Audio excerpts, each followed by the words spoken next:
Grab your popcorn as we recap this female version of Get Out, because you can never trust that many white people. Just kidding. The movie begins with a mansion in England.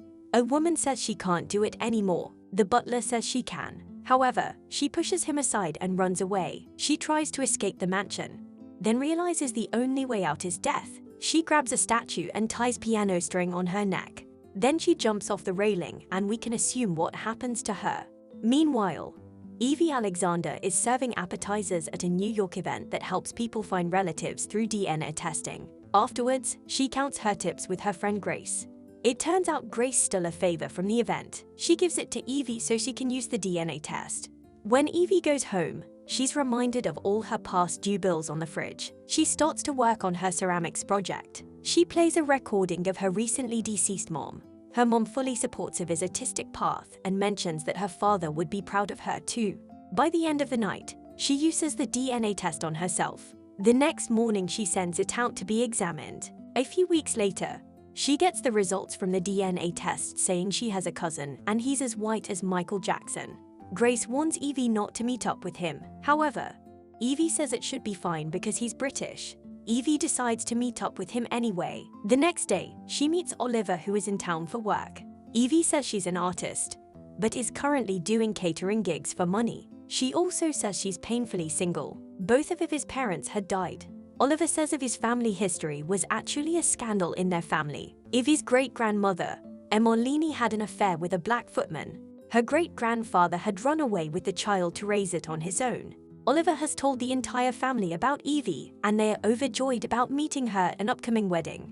Oliver invites her to the wedding, and he's willing to pay for her expenses. Evie is hesitant at first, but Oliver is persistent. He says she can finally have a family again after losing her mother. Once Evie arrives in London, she talks to Grace. Grace is very skeptical about everything still. She tells Evie to make sure to send her a text every now and then. Oliver picks her up, and she's shocked when she sees the mansion she will be staying in. They are so rich, they have a line of maids. While Evie tries to text Grace the license number on a car, she accidentally bumps into Dee and Imogen, causing all the glasses to break. The butler, Mr. Field, is upset with Evie, who is very strong-willed, and defends the maids. Walterville interrupts the two and tells the butler that Evie is the special guest. Walter is the owner of the mansion. Evie shows him the vase that she plans on gifting the married couple. Walter is impressed with Evie, and he looks like he wants to bang her. I wouldn't mind allowing him into my room. Apologies, I got a little distracted there. Mr. Field gives Evie a tour of the house.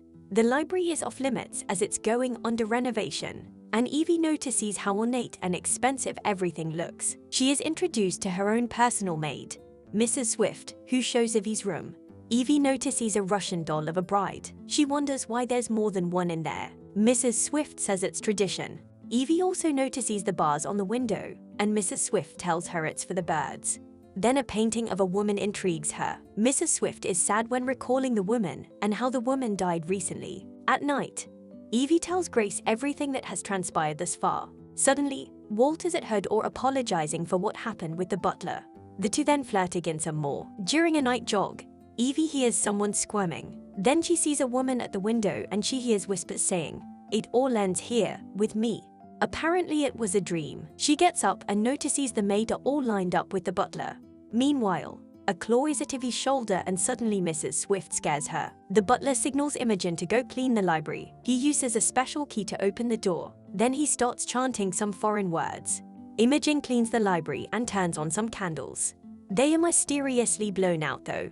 Suddenly, something can be heard in the shadows. Then we hear Imogen screaming. The next day, Evie is late when meeting the rest of the family. She meets Uncle Julius, and her great-uncle Alfred gives a toast. He is happy that they have a girl who is part of the family because there's so many men. They all laugh. Later, Oliver tells Evie that Walter has taken a liking to her. Luckily, they are not related. Meanwhile, Mr. Field ushers Dee to go grab wine in the cellar. With the help of another maid, they look for a special wine bottle. When she goes to grab the bottle, Dee's arm is stuck. The other maid hears something behind her. Then suddenly her neck breaks.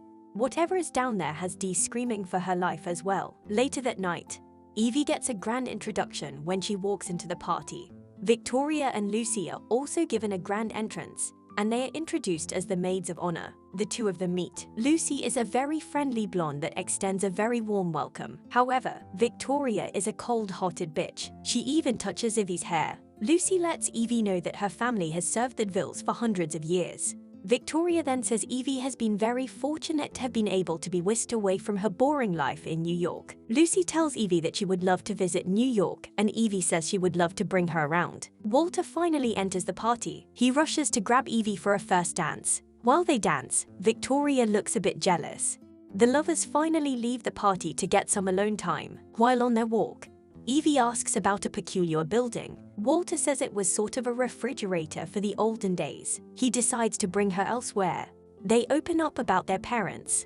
Walter's parents have both died as well. Walter then flirts some more and says Evie should try to imagine her life with all this money. The fireworks start, then they enjoy each other's lips. After the party, Victoria says Walter must really like Evie since she's all sparkly and new. In the middle of the night, Evie starts to hear whispers, then notices hands above the canopy of her bed. She crawls under the bed and hides from something. Suddenly she is dragged out from under. Luckily it was just Walter and his muscular body. Walter offers to stay with Evie until she falls asleep.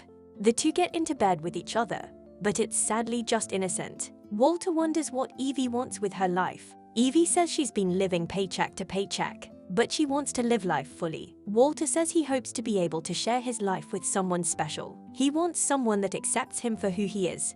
The next day, Evie wakes up to a love note from Walter. Lucy and Victoria drag her to a spa day. At the spa, Lucy asks Evie if she'd like to get married one day. Evie says she enjoys her independence right now. Lucy then says she always wanted a sister and sees Evie as such. Victoria starts to ask provoking questions about Evie and Walter. Suddenly the nail lady cuts Evie's finger and it bleeds slightly. Victoria gets out of the pool, then puts Evie's finger in her mouth. Victoria laughs but Evie is weirded out by this, then leaves. While on her way back, Evie decides to open the locked library with the hidden key. She finds a bunch of paperwork about herself, including a printed version of her Facebook profile. Back at her room, she's packing up her stuff. Walter is surprised Evie is leaving. Evie shows him all the stuff she's found in his library. She's pissed that Walter looked up her criminal record. She wonders if Walter only does that with black people. Walter says he only did this because people have always taken advantage of him. He asked Oliver to look her up because Walter was allowing a stranger to sleep in his home. He sweet talks Evie and apologizes.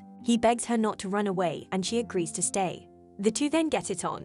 Afterwards, Walter tells Evie she needs to get ready for the wedding. Then, he wonders if Evie would like to have a shotgun wedding.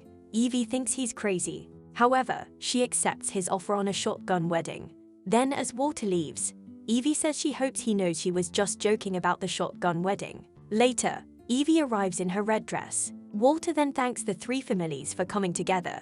Walter says there has been someone missing at their table, and there's been an imbalance. But the bond will be fortified when him and Evie get married. Everyone cheers but Evie is confused. Walter asks for refreshments, so they bring the maid in, then slice her throat. Evie is shocked. They fill the punch bowl with the maid's blood. Then everyone's fangs start to show. Walter announces that they are their strongest when he has 3 wives. Lucy and Victoria hold hands, since they are his current 2 wives.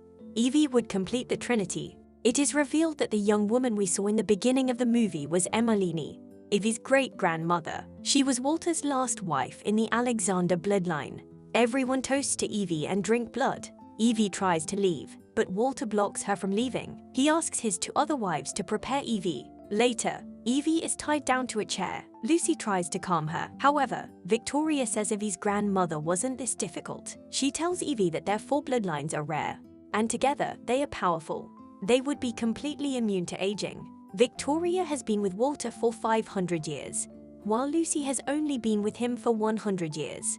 All Evie needs to do is drink Walter's blood. She will be able to absorb his power. And once Walter drinks her blood, everyone will be granted eternal life. Dee suddenly appears screaming for help. Evie asks them not to hurt Dee. Then the 2 wives lock her up in a vampire casket. She screams for help to no avail. Much later, Mrs. Swift helps Evie out. Mrs. Swift says that Evie's grandmother was a great friend of hers. Emmeline tried to hold out as long as she could, but she couldn't handle being married to a monster. Mrs. Swift tells Evie to use a stake or fire to kill them, and she says she'll sacrifice her life for Evie.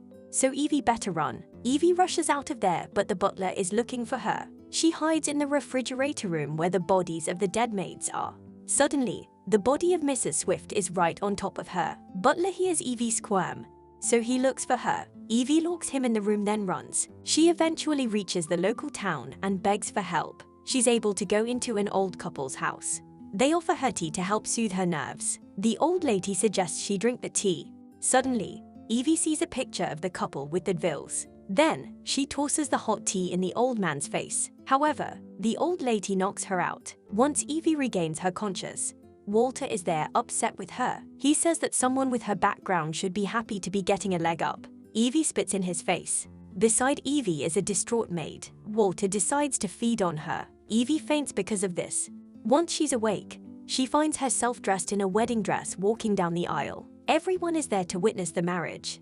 Evie sees Dee tied up at the altar. When the officiant asks if Evie takes Walter as her husband, she surprisingly says yes. Walter gives his blood to Evie. Evie feeds ferociously and Walter becomes a little weak. She starts to change into a vampire just like them. When Walter tries to get Evie's blood, Evie says she wants Dee next. However, Evie tosses the candles and causes a fiery commotion. Then she grabs a weapon and stabs Walter in the chest. People rush out of the room. While the two wives are shocked about their husband, Evie then grabs Dee to escape their hell. However, Victoria tackles Evie down. The two fight. Victoria says Walter isn't quite dead yet. Then Victoria puts her strong press-on nails into Evie's chest. To Victoria's surprise, Lucy hits Victoria. Lucy has had enough of everything. Then the two fight. Lucy eventually pushes Victoria and herself into a sharp object. Both of them vanish like a Thanos snap. When Evie thinks she's safe, that dumb butler comes to attack her. He says that people like her are beneath the vills. He adds that he should have slit the footman's baby's throat when he had the chance. Evie gets the upper hand and stabs the butler in the heart. Before she leaves, she grabs the strings of a grand piano. Walter is behind her and gets the upper hand. He starts to choke her. However, Evie uses the piano strings to cut Walter's hand off. She says, "This is Sparta," then kicks his butt into the flames. While he dies, Evie's press-on nails disappear, and her fangs retract to normal. She leaves that mansion as it burns down. 2 weeks later, Oliver is on the phone saying they have to destroy the evidence and have to leave town. Unbeknownst to him, Grace and Evie have followed him. They plan on killing Oliver. Grace plans on using a bat to take a vampire out. Subscribe for more videos like this. Turn on notifications and leave a like. It really helps the channel.